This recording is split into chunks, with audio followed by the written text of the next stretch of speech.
Bine te-am regăsit la un nou vlog. În acest video ne-am dorit să privim puțin în urmă asupra întregii călătorii de peste un an în Asia de Sud și de Sud-Est, să privim retrospectiv și să venim cu câteva impresii despre întreaga noastră experiență. Atunci când eram pe drum, priveam lucrurile din miezul acțiunii. Iar acum când am revenit în locurile care ne sunt familiare, putem înțelege mai bine și mai profund tot ceea ce am trăit în această călătorie. Când am pornit la începutul lui 2024 spre Sri Lanka, nu știam cum va fi călătoria și cum ne vom simți în Asia. Fără un plan bine stabilit și cu dorința de a descoperi cât mai mult din această parte a lumii, prin experiența unor călători în tihnă, așa cum ne place să ne numim, am pornit spre Istanbul. De aici ne aștepta un zbor cu escală spre Colombo, capitala Sri Lankai, prima oprire din ceea ce urma să devină o călătorie de mai bine de un an. Primul impact cu Sri Lanka a fost aerul tropical, acolo unde umiditatea se simte foarte puternic. Desigur și viața locală, oamenii, clădirile, piețele ne-au făcut să realizăm faptul că am aterizat într-o lume complet nouă. După primele zile în Negombo, ne-am îndreptat spre sudul insulei, unde ne-am bucurat de plajele din zona Mirisa și Matara. A fost foarte interesant să observăm plaje unde atât turiștii cât și localnicii vin pentru diferite activități la malul mării. Am descoperit o parte din istoria colonială a Sri Lankai în portul din Gale, dar și diversitatea naturală odată ajunși în Parcul Național Yala, unde am avut parte de primul safari din viața noastră. Din sudul insulei ne-am îndreptat spre partea centrală, unde am luat contact cu zona montană și cu vestitele plantații de ceai de Ceylon. A fost fascinant să observăm din autobuzele pline ochi cu localnici,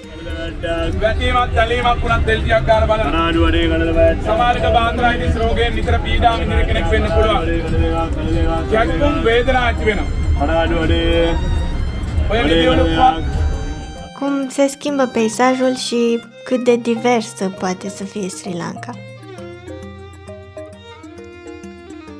Plantații de ceai întinse pe sute de hectare, acoperind dealuri și versanți montani străbătute de drumuri și de calea ferată, erau la tot pasul. Nu am putut rata călătoria cu trenul în una dintre cele mai populare destinații din Sri Lanka, Ela. Aici ne-am bucurat de temperaturi mult mai confortabile și de faptul că nu era atât de cald la orele dimineții și ne-am distrat cu maimuțele care ne vizitau zilnic.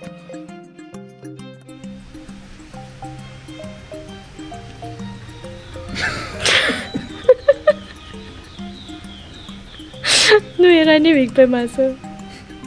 A urmat Hatton, unde am descoperit viața culegătorilor de ceai și povestea ceaiului de Ceylon, așa cum era numită insula Sri Lanka. Viața într-un mic sat în apropierea orașului Kandy ne-a permis să observăm cum arată o zi obișnuită într-o casă tipic sri-lankeză și cum e să mergi la cumpărături în micile magazine sau la tarabele din piețe și de pe marginea drumului. Am luat contact și cu mirodenile care se cultivă aici și pentru care insula e renumită încă din perioada colonială. La grădina de mirodenii din Matale am putut să vedem cum cresc, cum se culeg, cum se folosesc și cât de multe beneficii au toate. Călătoria a continuat cu zona central-nordică. La Habarana am locuit o săptămână într-o căsuță pe malul unei mlaștini, unde am putut observa viața localnicilor și modul în care se cultivă orezul.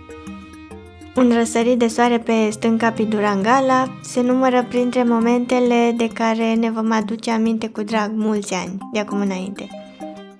La Polonnaruwa am descoperit un sit arheologic impresionant, despre care nu știam foarte multe. Aici am aflat mai multe despre istoria și spiritualitatea din Sri Lanka. Ne-a fascinat atât de mult insula asta încât am călătorit aici timp de 3 luni. Pentru că se apropia momentul în care urma să plecăm, ne-am îndreptat spre capitală, spre Colombo, care e singurul oraș din Sri Lanka unde putem spune că se simte atmosfera urbană.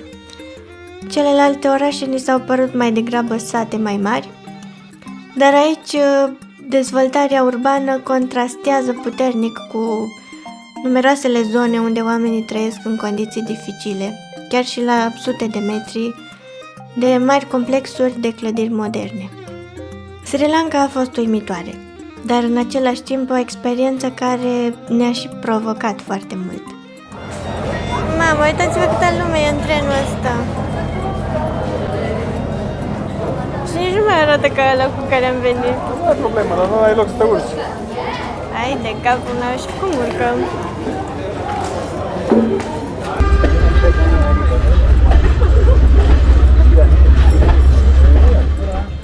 A fost ceva la care visam de mulți ani și care ne-a arătat încă o dată că un vis devine realitate atât timp cât nu încetezi să-l urmezi și să-l vizualizezi în mintea ta, fără să grăbești lucrurile. Peisajele tropicale, simplitatea comunităților umane, natura care e gazdă mai peste tot în Sri Lanka și bucuria oamenilor de a te vedea printre ei, toate au făcut ca această primă oprire de 3 luni în Sri Lanka să devină astăzi o amintire plină de momente faine, dar și de lecții din care cu siguranță că am avut de învățat. Frumusețea unei călătorii fără un plan stabilit cu strictețe e flexibilitatea de a răspunde și de a ne adapta la variantele care apar pe parcurs, ceea ce în rutina zilnică a societății moderne lipsește tot mai mult. Deși destinația următoare trebuia să fie Cambodgia, zborurile mult mai ieftine ne-au purtat spre Kuala Lumpur, una dintre cele mai dezvoltate metropole din Asia. Puteam să facem aici doar o escală, dar după 3 luni în care am explorat Sri Lanka, ne doream să avem un moment de respiro pentru a ne organiza călătoria în Cambodgia. Nu de alta, dar în Cambodgia viza era doar de o lună și a fost nevoie să ne organizăm ca să avem timp să vedem aici tot ce ne doream. Așa că am rămas în Kuala Lumpur 4 săptămâni, timp în care am experimentat viața în această metropolă în plină dezvoltare.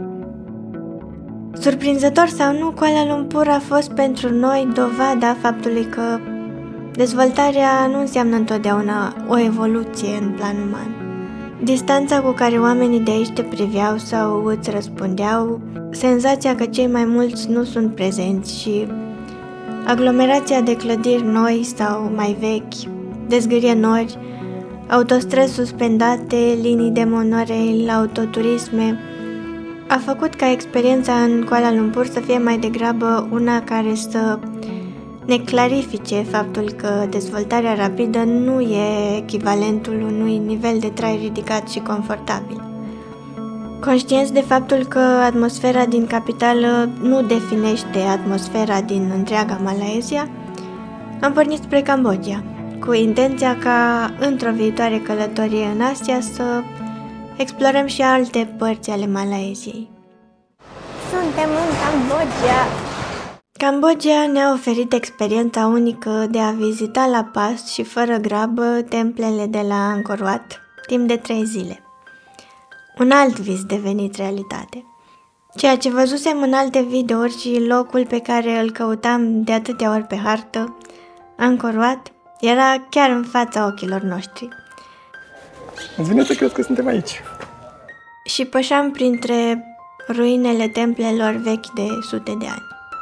Dincolo de fascinanta experiență de la Angkor Wat, cele 4 săptămâni în Cambodgia ne-au oferit timpul necesar pentru a descoperi îndeaproape primele 2 orașe ale țării, capitala Phnom Penh și orașul Siem Reap. Siem Reap a fost o surpriză foarte plăcută. Am revenit oricând aici.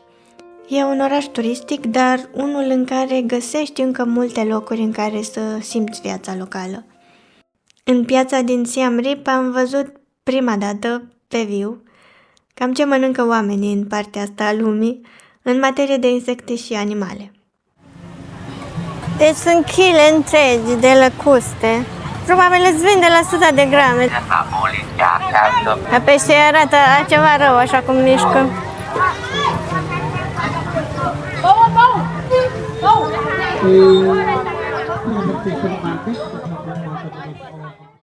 Chiar dacă pare un cadru care îți provoacă toate simțurile, să știți că a fost foarte interesant să mergem printr-o astfel de piață în Cambodgia.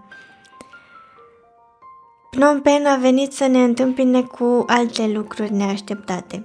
Zeci de zgârienori, cartiere moderne, foarte multe centre comerciale moderne, amestecate cu cartiere sărăcăcioase, piețe locale și vânzători ambulanți pe marginea drumului.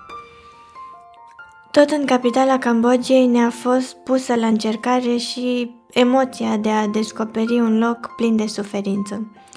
Muzeul genocidului, unde mase întregi de oameni au fost torturați și condamnați la moarte de către regimul Khmerilor Roșii. Cambodgia a fost un paradox, una dintre cele mai sărace țări din lume, dar cu prețuri mai mari la supermarket decât în Kuala Lumpur.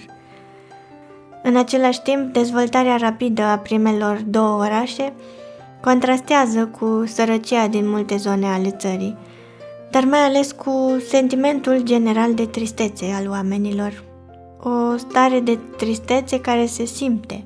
Dacă în anumite cazuri poate fi din cauza sărăciei, de cele mai multe ori poate că această stare e cauzată de faptul că aproape întreaga suprafață a țării a fost măcinată de peste 70 de războaie. Unul dintre efectele acestora au fost minele terestre neexplodate, care au cauzat zeci de mii de accidente de-a lungul timpului. Din Cambodgia am trecut granița terestru cu un autocar spre Vietnam. Ne-a surprins încă de când am ajuns în Ho Chi Minh sau Saigon, cel mai populat oraș al țării. Eu n-am văzut în viața mea atâtea scutere și motociclete la un loc. Face aici!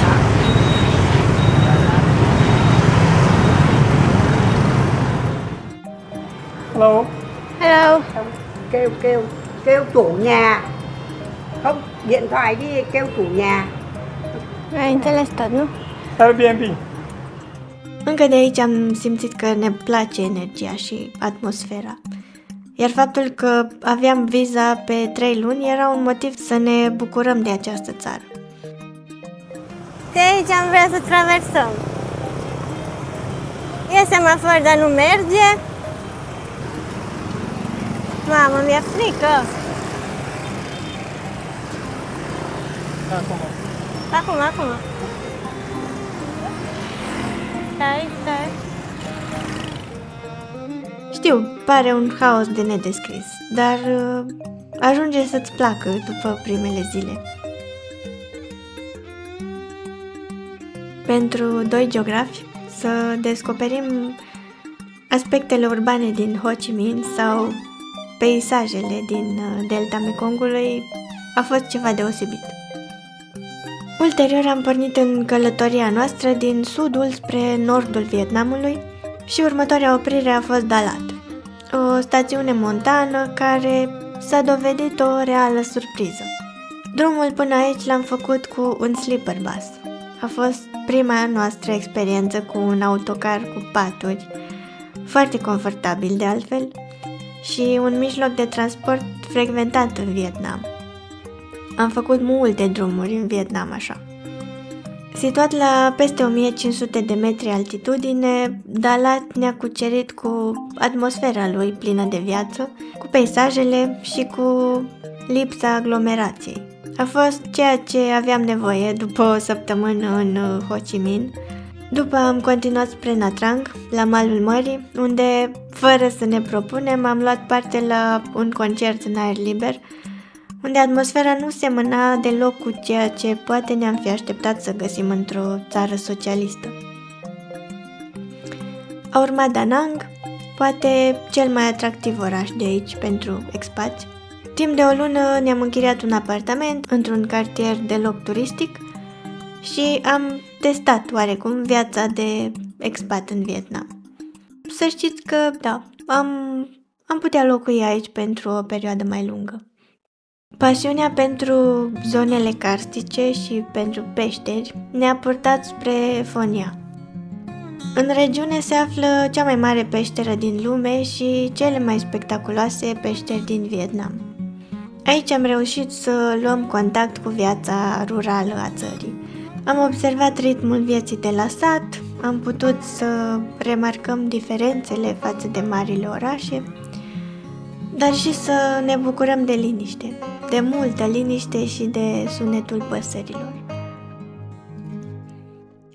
Ultima oprire pentru primele 3 luni din Vietnam a fost capitala Hanoi, un oraș vibrant, cosmopolit și încărcat de istorie. Mixul dintre modern și colonial, dintre modern și tradițional, face din Hanoi o adevărată comoară dacă reușești să te bucuri de un oraș mereu aglomerat. Adevărul e că ne-a plăcut Hanoi. Ne-am bucurat chiar și de ziua națională a Vietnamului aici.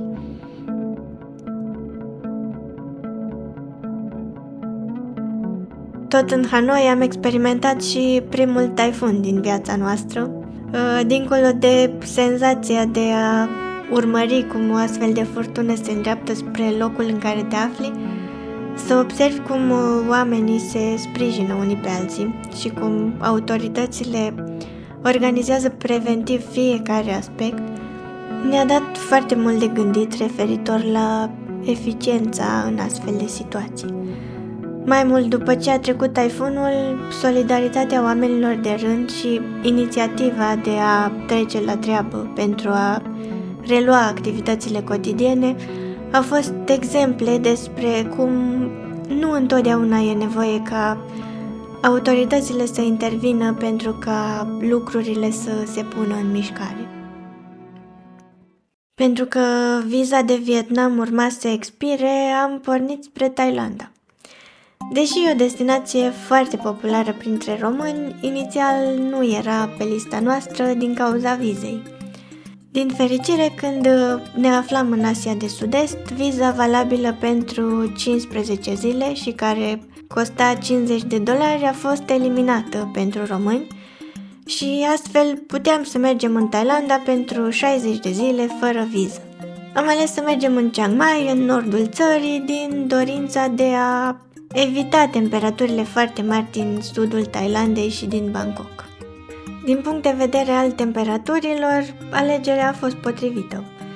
Dar musonul s-a prelungit foarte mult și, împreună cu efectele taifunului pe care le-am trăit în Hanoi, au urmat câteva zile cu inundații în Chiang Mai. Din fericire, primele inundații nu au fost foarte grave și am putut să ne bucurăm de timpul petrecut în oraș. Am descoperit foarte multe temple budiste, specific thailandeze, istoria orașului și puțin din împrejurimile din Chiang Mai. Însă, înainte de a pleca din oraș, a mai fost un episod cu inundații. Cel mai înalt nivel al apei din istoria Chiang Mai-ului ne-a făcut să rămânem închiși în apartament timp de 3-4 zile. Acolo în față e strada, doar că nu se vede. S-a mai retras puțin apa, așa undeva la 20-30 de metri, dar încă e foarte mare.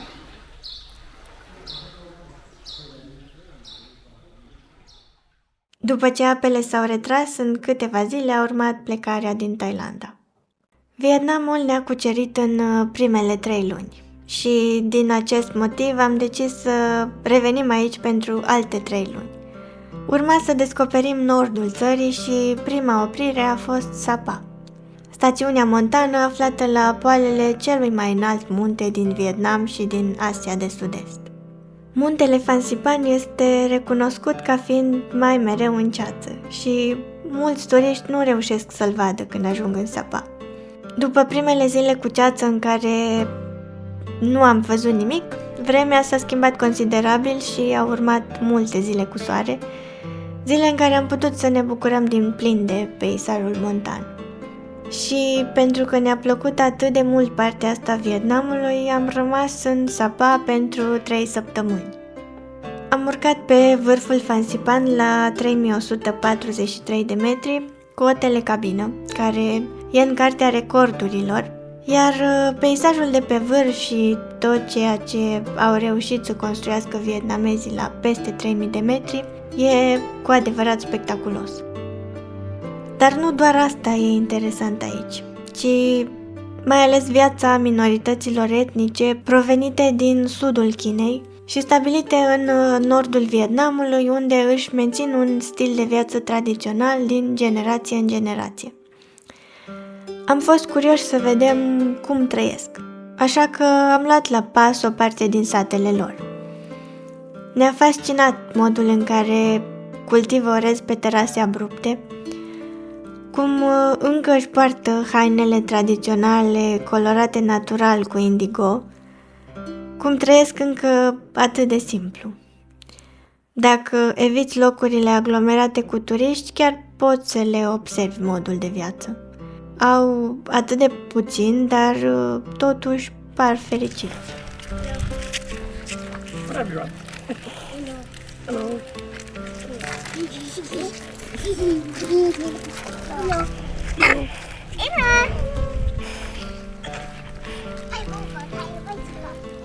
După cele 3 săptămâni în Sapa, ne-am îndreptat spre Ninh Binh, o altă regiune emblematică a Vietnamului. Satul Tam Coc, cu râurile care străbat formațiunile de calcar, e cu adevărat spectaculos. Plimbarea cu barca veslită de localnici cu picioarele pe canalele astea și prin peșteri, dar și drumețiile spre punctele de belvedere de aici au fost printre cele mai frumoase experiențe din Vietnam. Din Tam Coc ne-am mutat în orașul Ninh Binh pentru o altă experiență inedită cu barca în zona Trang An. A fost un traseu de peste 3 ore prin peșteri și printre canale, care, pe lângă faptul că ne-a bucurat ochii, ne-a arătat încă o dată modul în care vietnamezii fac turism. Și chiar știu să facă turism. Și oferă comunităților locale oportunități pentru un nivel de trai mai ridicat. Călătoria în Vietnam a continuat cu Haiphong, un oraș deloc turistic, dar care chiar ne-a plăcut. Ne-a plăcut tocmai pentru că nu e atât de turistic cum sunt alte orașe, dar și pentru faptul că am locuit într-un cartier drăguț. Fiind un oraș unde turiștii sunt mai degrabă în trecere, am reușit să observăm viața locală, să avem din nou experiența unui oraș unde localnicii sunt surprinși să ne vadă pe stradă sau în supermarket cu coșul de cumpărături. În timpul petrecut în Haiphong am trecut cu un feribot vechi pentru o zi pe insula Cat Ba, una dintre cele mai turistice din nordul Vietnamului. Deși peisajele sunt într-adevăr deosebite și chiar ai opțiuni cu care să-ți ocupi timpul, ne-am bucurat că am ales să locuim în Haiphong. Cat Ba a fost prea turistică pentru noi și aproape la fiecare colț de stradă cineva ne oprea să ne ofere transport cu taxi, excursii sau să ne invite în restaurant. După Haiphong a urmat orașul Halong, din celebrul Halong Bay. Aici am petrecut alte 4 săptămâni și ne-am simțit cu adevărat ca acasă. Ne-am închiriat din nou un apartament, am descoperit orașul în tihnă și chiar am marcat aici trecerea dintre ani. Deși Halong e renumit pentru croazierele printre formațiunile calcaroase din Golf, am simțit că nu e ceva ce ne-am dorit neapărat să facem în timpul petrecut aici. Am stat în oraș, printre localnici și ne-am bucurat de momente simple, care am observat că adesea sunt mult mai frumoase decât bifarea unor locuri turistice sau a unor excursii foarte populare pe site-urile de turism. Ultima oprire din Vietnam a fost din nou Hanoi. Aici urma să încheiem cele 6 luni din această țară și Cu o ușoară melancolie și părere de rău că se termină timpul petrecut aici, ne-am îndreptat spre următoarea destinație. Am revenit în Thailanda, dar de această dată am ajuns în Bangkok. Capitala nu ne-a surprins foarte mult pentru că deja știam atmosfera din Thailanda după experiența din Chiang Mai. Diferența era haosul enorm din Bangkok, traficul infernal și orele petrecute în autobuzele locale. Dacă Chiang Mai a fost un oraș care ne-a plăcut în general, Bangkok ne-a făcut să ne simțim ca și în Kuala Lumpur. Totuși, zona centrală, cu numeroase temple și diversitatea culturală, ne-a stârnit curiozitatea. Nu am putea să uităm piața de flori, cea mai mare din Thailanda, sau străzile pline până la refuz din Chinatown cu ocazia anului nou chinezesc.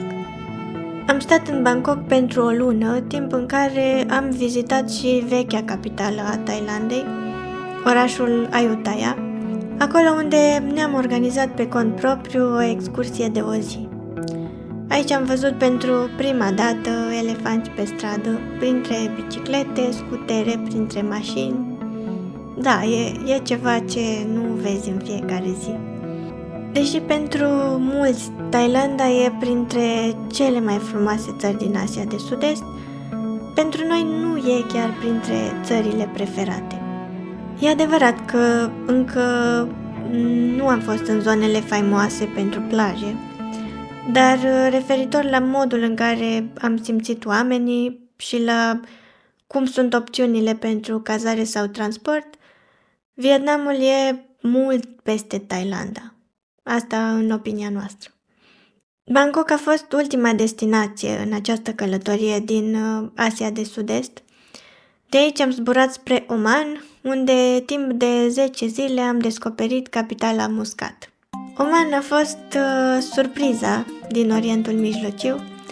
Ne-am simțit foarte bine aici, oamenii foarte primitori, peisajul complet diferit față de cel cu vegetație luxuriantă din Asia de Sud-Est, mâncarea din zona arabă, toate ne-au stârnit interesul și curiozitatea de a explora la pas capitala Omanului. Climatul uscat, temperaturile nu foarte ridicate în acea perioadă, curățenia de peste tot, zonele pietonale au fost exact ce am avut nevoie după mai bine de un an în Asia de Sud-Est. Călătoria noastră s-a încheiat în Istanbul, acolo unde am zburat din Muscat și unde am revenit la mai bine de 14 luni din momentul în care am pornit spre Sri Lanka, la începutul lui 2024. Istanbul ne-a primit cu o vreme de iarnă, o vreme neobișnuit de rece pentru acea perioadă, dar chiar și așa ne-am bucurat de revenirea în Turcia pentru câteva zile. Turcia ne-a intrat la suflet după cele 6 luni petrecute în 2023 și modul în care ne-am simțit când am revenit în Istanbul ne-a confirmat că Turcia e printre țările noastre favorite. Privind înapoi, am adunat enorm de multe momente și de amintiri care ne-au făcut mai bogați. Am trăit zi de zi cu mult mai multă intensitate decât dacă am fi locuit într-un singur loc timp de 14 luni sau dacă am fi avut stilul de viață considerat de societate ca fiind normal. Am reușit să ne dovedim faptul că atunci când pornești la drum, primul pas e important și că restul e doar călătorie. Că odată ce ai curajul să pornești la drum, calea sau direcția se va creiona într-un mod mult mai frumos decât l-ai fi planificat, poate.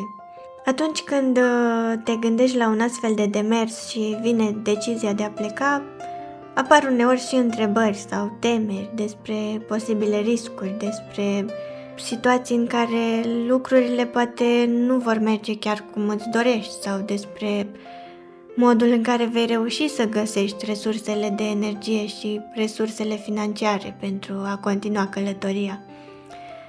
Însă, întreaga experiență din această călătorie ne-a dovedit că, odată luată decizia și pornit la drum, tot ceea ce ne înconjoară vine într-un fel sau altul în sprijinul nostru pentru a ne susține în demersul dorit.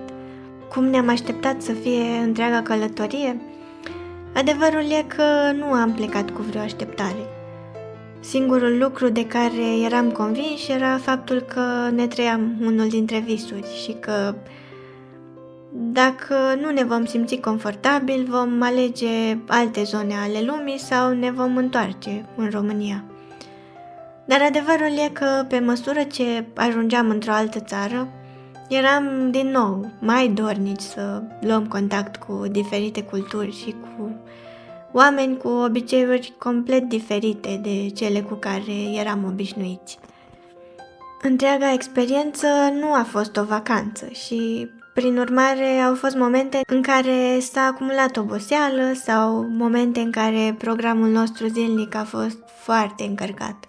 Chiar dacă a fost o călătorie în tihnă, uneori a fost nevoie să ne organizăm foarte bine astfel încât să putem lucra, să putem explora locurile în care ne aflam, să putem să documentăm toată călătoria și să ne ocupăm de tot ceea ce presupune ea din punct de vedere logistic.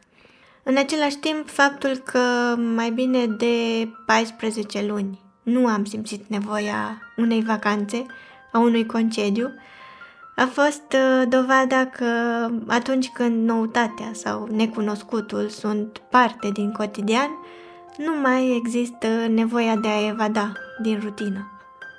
De fapt, călătoriile pe termen lung te ajută să conștientizezi mai repede că acele zile de concediu sau de vacanță sunt doar o scurtă evadare din rutina zilnică. Iar la nivel mental, schimbarea peisajului și a mediului în care locuim la un anumit moment este de fapt o regenerare a motivației de a simți bucuria deplină a fiecărei zile. Cu toate provocările unui astfel de stil de viață, putem spune că nu am alergat absolut deloc în această călătorie. În unele locuri am fi rămas și mai mult dacă viza de turist ar fi permis, iar atunci când am simțit că vrem să revenim sau să rămânem mai mult, ne-am extins viza sau am revenit pentru alte luni cu o nouă viză. Nu ne-am grăbit și am preferat să ne bucurăm de aceste locuri și de fiecare experiență. Poate că într-un interval de 14 luni am fi putut să bifăm jumătate din țările lumii. Însă am înțeles acum ceva timp că întreaga călătorie numită viață nu e despre a bifa lucruri, ci e despre a o trăi. Despre a trăi călătoria pe deplin, despre a încetini ritmul alert pe care societatea modernă ni-l propune. A fost o călătorie în care am descoperit că necunoscutul poate propune temeri, dar și că poate înlocui temerile cu bucuria unor noi aventuri. Am fost printre străini, cum adesea se spune când ești departe de țara natală, dar nu ne-am simțit străini. În cele mai multe dintre locurile în care am locuit și pe care le-am vizitat, am simțit că suntem bineveniți și uneori chiar integrați în cartierul în care locuiam. Ne-am propus să trăim printre localnici și asta am făcut. Am călătorit cu autobuzele locale, am făcut cumpărături în piețe, am locuit în cartiere unde nu erau turiști sau expați. Asta pentru că ne-am dorit să observăm cum ne-am simțit dacă ar fi să ne mutăm la un moment dat într-una dintre aceste țări. Și la finalul călătoriei putem spune că, deși există variante favorite în opțiunile noastre, am putea locui pe termen mediu și lung în oricare dintre acestea. Într-o lume mereu în schimbare, călătoriile sunt o lecție pentru persoanele de toate vârstele. Deși poate fi privită cu teamă ideea de a schimba peisajul cotidian atât de des, atunci când te întorci spre cunoscut, spre locurile pe care deja le cunoști atât de bine, apare sentimentul de melancolie cu privire la emoțiile avute atunci când descopereai locuri și oameni. cum suntem acum, întorși acasă, atât de schimbați, dar într-o lume care pare că a rămas la fel, vorbim într-un vlog viitor, în curând.